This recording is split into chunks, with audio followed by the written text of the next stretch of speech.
আসসালামু আলাইকুম প্রিয় শিক্ষকবৃন্দ, আপনারা জানেন আমাদের ইতিমধ্যেই উপবৃত্তি সংক্রান্ত কার্যক্রম শুরু হয়ে গেছে বিভিন্ন বিভাগ ভিত্তিক। তো অনেকেই আপনারা জানতে চেয়েছেন কিভাবে ট্রান্সফারকরণ এবং ট্রান্সফার গ্রহণ এই দুটি অপশনে কাজ করা যায়। যদিও এর আগের ভিডিওতে আমি আপনাদেরকে দেখিয়েছিলাম, কিন্তু আজকের এই ভিডিওতে আমি আবারও আপনাদেরকে হাতে কলমে দেখাচ্ছি কিভাবে ট্রান্সফার সম্পন্ন করবেন। তো শুরুতেই আমরা একটি যে কোনো ব্রাউজারে চলে যাব। এবার আপনারা জানেন আমাদের যে উপবৃত্তি সার্ভারের যে অ্যাড্রেসটি রয়েছে pesp.finance.gov.bd/pesp/login, এটি লিখে আমরা কিবোর্ড থেকে এন্টার প্রেস করব।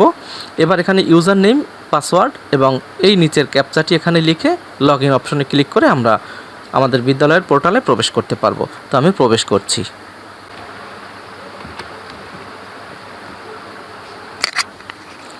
লগইন।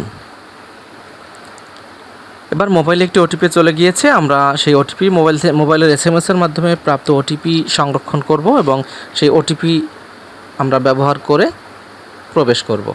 ওটিপি দিলাম, এবার যাচাই করুন অপশনে ক্লিক করে প্রবেশ করতে পারবো।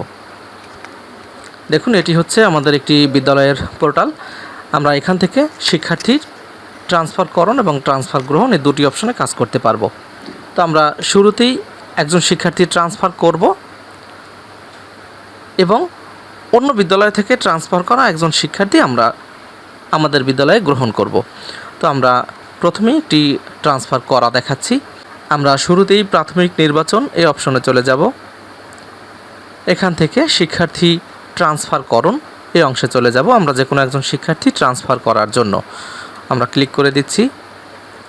দেখুন, এখানে কিছুই দেখাচ্ছে না। আমরা এখানে যে কাজটি করব, যে শিক্ষার্থীকে ট্রান্সফার করতে চাচ্ছি সেই শিক্ষার্থীর অভিভাবকের NID নম্বর অথবা জন্ম সনদের নম্বর, এই দুটির যে কোনো একটি আমরা প্রবেশ করাবো, অবশ্যই ইংরেজিতে।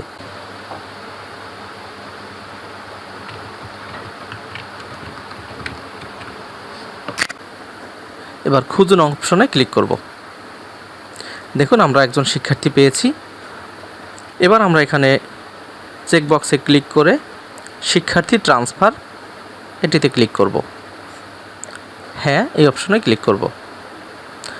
আমার শিক্ষার্থী কিন্তু ট্রান্সফার হয়ে গেছে। এটি আমাদের সার্ভার থেকে আউট হয়ে গেছে এবং এখান থেকে আউট হয়ে গিয়ে অন্য সার্ভারে জমা আছে, কোনো বিদ্যালয়ের সার্ভারে জমা নেই। সেখান থেকে ওই শিক্ষার্থীকে যে বিদ্যালয়ের প্রয়োজন সেই বিদ্যালয় গ্রহণ করবে।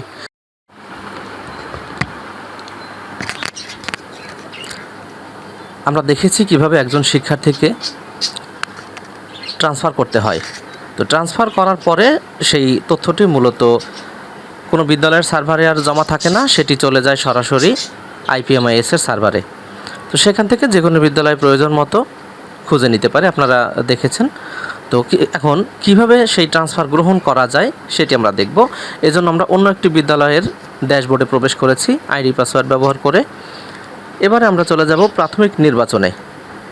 এক্ষেত্রে আমাদের শিক্ষার্থীর ট্রান্সফার গ্রহণ এই অপশনে চলে যাব, অর্থাৎ কীভাবে আমরা ট্রান্সফার গ্রহণ করতে পারি সেটি দেখব।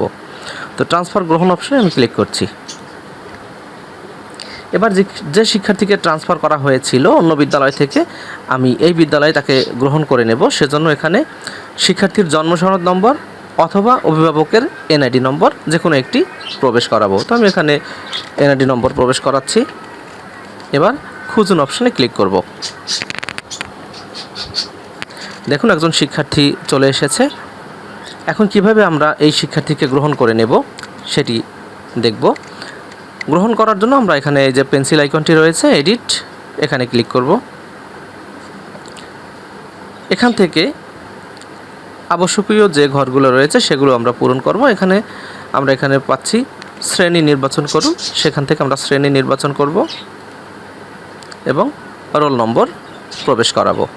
এবারে আমরা এখানে সংরক্ষণ অপশনে ক্লিক করব। দেখুন, সাকসেসফুলি সংরক্ষণ হয়েছে। তার মানে এভাবে আমরা একজন শিক্ষার্থীকে এক বিদ্যালয় থেকে অন্য বিদ্যালয়ে ট্রান্সফার গ্রহণও করতে পারি, আবার ট্রান্সফার করতেও পারি। আশা করছি সবাই আপনারা ট্রান্সফার সংক্রান্ত এই জটিলতা থেকে মুক্তি পাবেন এবং এই কাজটি খুব সহজেই করে নিতে পারবেন। ধন্যবাদ।